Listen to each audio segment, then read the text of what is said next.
Welcome back to my channel religious book. तो आइए शुरू करते हैं भगवत गीता।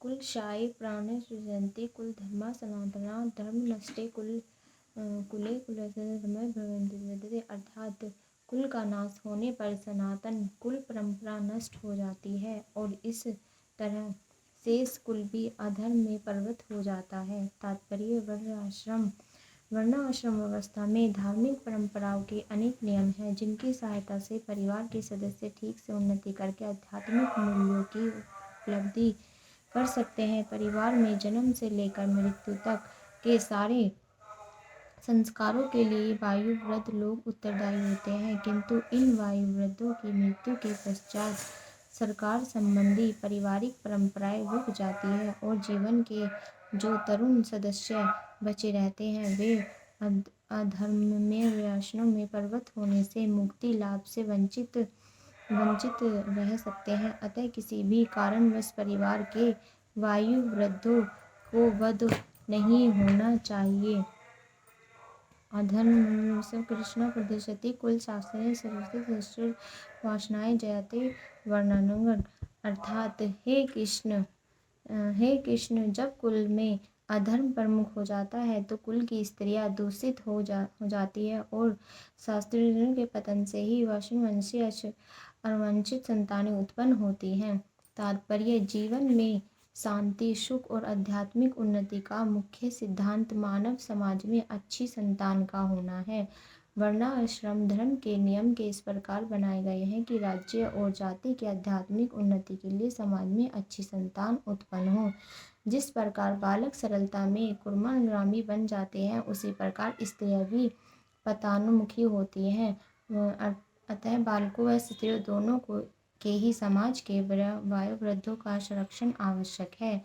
चाणक्य पंडित के अनुसार सामान्यतः स्त्रियां अधिक बुद्धिमान नहीं होती, वह विश्वसनीय नहीं है, इसलिए उन्हें विविध कुल परंपराओं में व्यस्त रहना चाहिए और इस तरह उनके सात्विक अनुवृत्ति से ऐसी संतान जन्मेगी जहाँ वर्णाश्रम धर्म में भाग लेने के योग्य होगी। ऐसे वर्णाश्रम धर्म के विनाश से यह स्वाभाविक है कि स्त्रियां संतानपूर्वक मनुष्य को मिल सकेगी जिससे अवांछित संतानें उत्पन्न होगी। निठल्ले लोग भी समाज में व्यभिचार के प्रेरित करते हैं और इस तरह अवांछित बच्चों की बाढ़ आ जाती है। इससे मानव जाति पर युद्ध और महामारी का संकट छा जाता है। संडकारो नरकाय कुलु यवना कुलश्चय पतंती पितरो हसो पितरो क्रिया। अर्थात अवांछित संतानों की वृद्धि से निश्चय ही परिवार के लिए पारिवारिक परंपरा को विनष्ट करने वाले एक के लिए नारकीय जीवन उत्पन्न होता है। ऐसे पतित कुलों के पुरखे गिर जाते हैं, इसलिए जल और पिंड दान के लिए क्रियाएं समाप्त हो जाती है। तात्पर्य सकाम कर्म के विधि विधानों के अनुसार कुल के पितरों को समय समय पर जल और पिंडदान किया जाना चाहिए। इस दान विष्णु पूजा द्वारा किया जाता है क्योंकि विष्णु की आपत्ति भोजन के उच्छिष्ट भाग प्रसाद के खाने से सारे पाप कर्मों से उद्धार हो जाता है। कभी कभी पितृगण विविध प्रकार के पाप कर्मों से ग्रस्त हो जाते हैं और कभी कभी उनमें से कुछ तो स्थूल शरीर प्राप्त न हो सकने के कारण उन्हें प्रेतों के रूप में सूक्ष्म शरीर धारण करने के लिए बाध्य होना पड़ता है। अन्य प्रकार के दुख में जीवन से उद्धार होता है। पितरों को इस तरह सहायता पहुँचाना कुल परंपराओं जो लोग भक्ति का जीवन यापन नहीं करते उन्हें यह अनुष्ठान करने होते हैं। केवल भक्ति करने से मनुष्य सैकड़ों क्या हजारों पितरों के ऐसे संकटों से उबार सकता है। दूषिते कुलंगाना वर्ण सरकार की उद्गाते जाति धर्म कुल धर्म सुता। अर्थात जो लोग कुल परंपरा को विनष्ट करते हैं और इस तरह की अवांछित संतानों को जन्म देते हैं उनके दुष्कर्मों से समाप्त प्रकार की समुदाय योजनाएं तथा पारिवारिक कल्याण कार्य विनष्ट हो जाते हैं। अर्थात सनातन धर्म में वर्णाश्रम धर्म निर्मित समाज के चारों वर्णों के लिए सामुदायिक योजनाएं तथा पारिवारिक कल्याण कार्य इसलिए नियोजित है कि मनुष्य चरम मोक्ष प्राप्त कर सके। अतः समाज के अनुत्तरदायी नायकों द्वारा सनातन धर्म परंपरा के विखंडन से उस समाज में अव्यवस्था फैलती है और जो लोग इनका अनुगमन करते हैं वे निश्चय ही कुल व्यवस्था की ओर से अग्रसर होते हैं। उत्शतर कुल धर्म मुस्लिम करके नियते वाशु भवते निशम। अर्थात हे प्रजापालक कृष्ण, मैंने गुरु परंपरा से सुना है कि जो लोग कुल धर्म का विनाश करते हैं वे सदैव नरक में वास करते हैं। तात्पर्य अर्जुन अपने तर्क और अपनी निजी अनुभव पर आधारित करके आचार्य से जो सुन रखा है उसे पर आधारित करता है। उस व्यक्ति की सहायता के बिना कोई भी वास्तविक ज्ञान नहीं पहुंच सकता।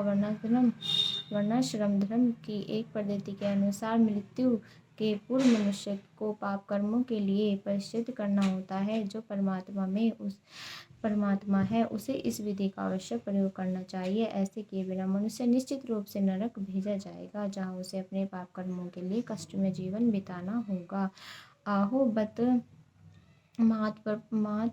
महत्य पापे कुर्ते व्यवस्थित व्यायाम यदा यज दुख सुखो लोभने हिंदू सर्वजना ममता। अर्थात ओहो, कितने आश्चर्य की बात है कि हम सब जगतीय पाप कर्म करने के लिए उद्यत हो रहे हैं। राज्य सुख भोगने की इच्छा से प्रेरित होकर हम अपने ही संबंधियों को मारने पर तुले हैं। तात्पर्य स्वार्थ के वंशीभूत होकर मनुष्य अपने सगे भाई बाप माँ से वध जैसे पर्वत हो जाता है। विश्व के इतिहास में अनेक उदाहरण मिलते हैं, किंतु भगवान का साधु भक्त होने के कारण अर्जुन सदाचार से प्रति जागरूक है। यदि माम प्रतिकर्म शास्त्रे शस्त्रपाणाय धर्मनिष्ठराणे हत्ते सर्वतर भवते। अर्थात यदि शस्त्रधारी धृतराष्ट्र के पुत्र मुहुः निहत्ते तथा रणभूमि में प्रतिरोध न करने वाले को मारे तो यह मेरे लिए श्रेष्ठकार होगा। अर्थात शास्त्रियों के युद्ध नियमों के अनुसार ऐसी प्रथा है कि निहत्थे तथा विमुख शत्रुओं पर आक्रमण न किया जाए, किंतु अर्जुन के निश्चय किया कि शत्रु भले ही इस विषम अवस्था में उस प्रकार आक्रमण दे, किंतु अर्जुन ने निश्चय किया कि शत्रु भले ही इस विषम अवस्था में उस पर आक्रमण कर दे, किंतु वह युद्ध नहीं करेगा। और उसने इस पर विचार नहीं किया कि दूसरा दल युद्ध के लिए कितना उद्यत है। इन सब लक्षणों के कारण उसकी दृढ़ता है, जो भगवान के महान भक्त होने के कारण उत्पन्न हुई है। एवं मुतुर्जना सखाय रथो परस्त उपविष्टे विशेष सरसे शाप शोक सर्वमानस। अर्थात संजय ने कहा, युद्ध भूमि में इस प्रकार कहकर अर्जुन ने अपना मनुष्य धनुष तथा बाण एक ओर रख दिया। शोक चित्ररथ के आसन पर बैठ गया। अर्थात उस अपने शत्रु की स्थिति का अवलोकन करते समय अर्जुन रथ पर खड़ा हो गया, किंतु वह शोक से इतना तृप्त हो उठा कि अपना धनुष बाण एक ओर रखकर रथ के आसन पर पूर्ण बैठ गया। ऐसे दयालु और कोमल हृदय व्यक्ति जो भगवान की सेवा में रत हो आत्मज्ञान प्राप्त करने योग्य हैं। इस प्रकार भगवत गीता के प्रथम अध्याय कुरुक्षेत्र युद्ध स्थल में सैन्य निरीक्षण का तात्पर्य पूर्ण हुआ। धन्यवाद। अगर आपको